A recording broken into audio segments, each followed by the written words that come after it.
India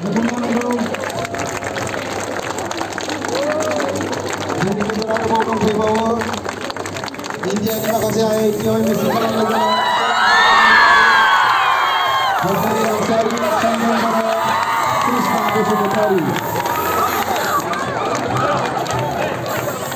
Mari dah. Ayo kemana lo?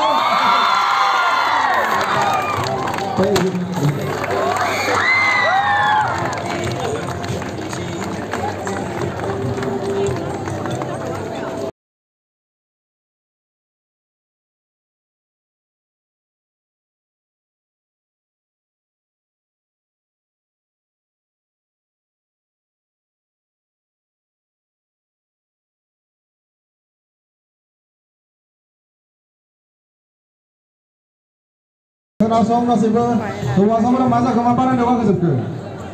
Mau rasa kena kau nasa ke? Hah? Kenasong nala, jadi kita cerita ini dong punya. Gibiauna Nonita Bosumutari, dia foreigner tangga sini dong BTech, IIT Delhi Engineering and Physics. Akai kumpulan angkau? Amen. आरो ननिताखौ जोङो गांसे आर'नाइजों आरो थफ्लासे बिबारजों congratulations बावनाय जागोन। फै ओरैनो miss नोंसोरनि गेजेराव नैबेनो जाबाय ननिता बसुमतारी।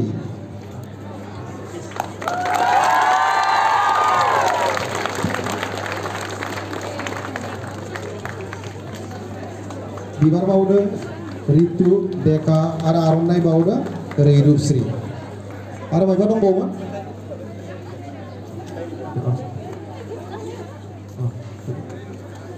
चेयारमेन सारा फैसा एसे होनो नागिरदों 1 लाख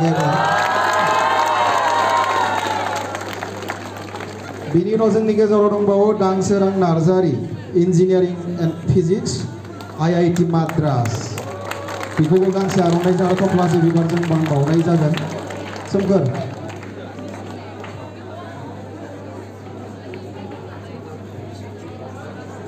आर'नाइ बावदों सयानिका आरो बिबार बावगोन दानसोरां बिबार बावगोन रिंकु। थेंक इउ भेरि माच। फैसाया बोरो सोमखोर फैसाखौ लानो नागिरदों आं।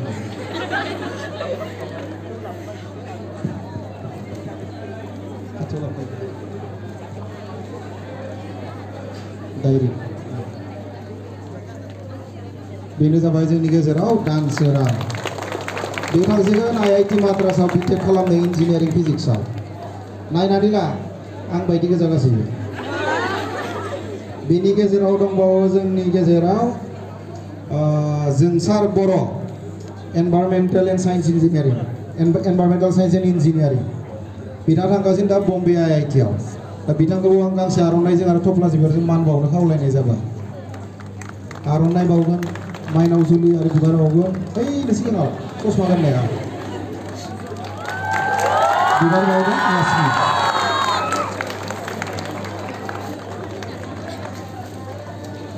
फैसा बावगोन जोंहा चेयारमेन सारा।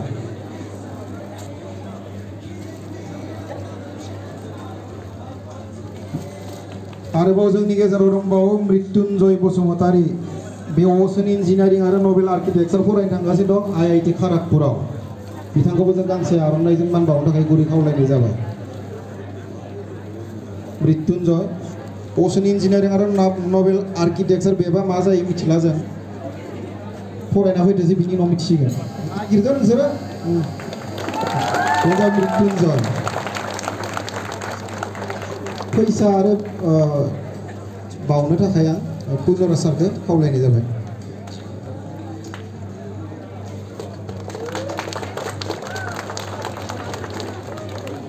दा जोंनि गेजेराव दंबावो नीट क्वालिफाइड खालामनाय हरेन्द्र मुसाहारि दङमोन बिथाङा फैनो हायासै माखासे उसुबिदानि थाखाय। दा जोंनि गेजेराव दंबावो सानै नेपसुन बर' गिबियावनो आं बिथांखौ गांसे आर'नाइजों मान बावनो थाखाय गुरै खावलायनाय जाबाय।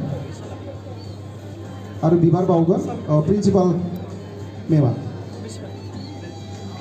आर'नाइ बावगोन जा अमृतसरखौ आङो आर'नाइ बावनो थाखाय गुरै खावलायनाय जाबाय नेपसन बर'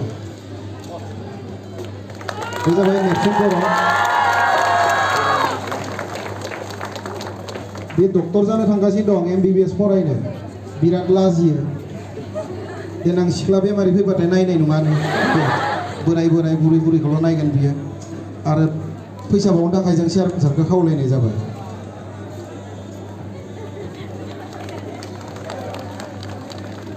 आरोबाव जोंनि गेजेराव दंबावो हिरक जौति बर' बिथाङाबो MBBS फरायनो थांगासिनो दं बिथांखौबो जों गांसे आर'नाइजों मान बावनो थाखाय गुरै खावलायनाय जाबाय गांसे आर'नाइ आरो थफ्लासे बिबार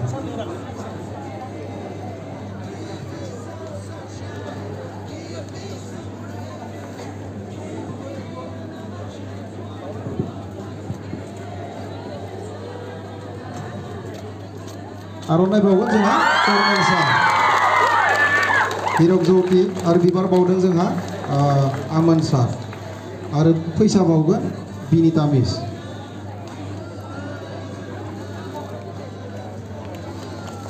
नायनानै ला डक्टर जानो थांगासिनो दं बिसोरो हिरकआबो बिराद लाजियो सिख्ला बेमारिखौ नायनाय नङा बेबो देना नायनानै ला डक्टराव जों रायलायगोन बिसोरजों नोंसोरो इन्टारेक्सन खालामनो हागोन बिनि उनाव जोंनि फरायसालिनिफ्रायनो HS पास जानानै थांनाय देग्लाय जेम एग्जामाव क्वालिफाइड जानानै MSc फरायनो थांगासिनो दं जों साब्रैनिल' नाम लिस्ट मोनदों सोरबा दंबावो खोमा जों मिथियासै दा बेनि गेजेराव जोंनि गेजेराव दिनै सोरांसा सोमदोन आरो धनमनि दंफैयो आरो सानैल'खा ना दानिया नों जोंहा धनमनि रामसियारिया फरायनो थांगासिनो दं केमेस्ट्रियाव MSc IIT मन्दियाव नायनानै ला बिबो आं बायदि बेखौबो आं गांसे आर'नाइजों आरो डायरि पेन बावनो थाखाय गुरै खावलायनाय जाबाय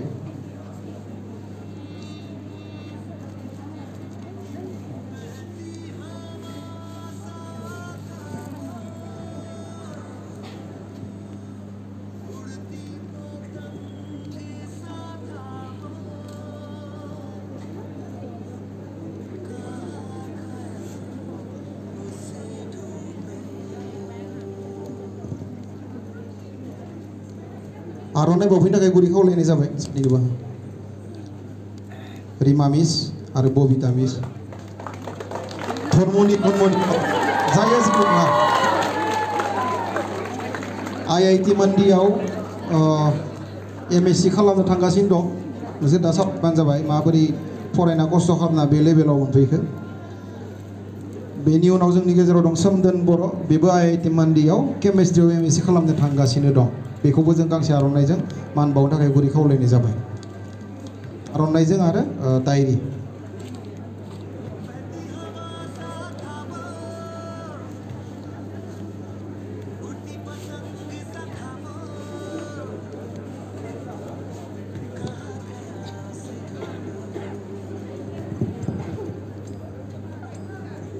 सोमदोन बर' IIT मन्दियाव केमेस्ट्रियाव मास्टार्स खालामनो थांगासिनो दं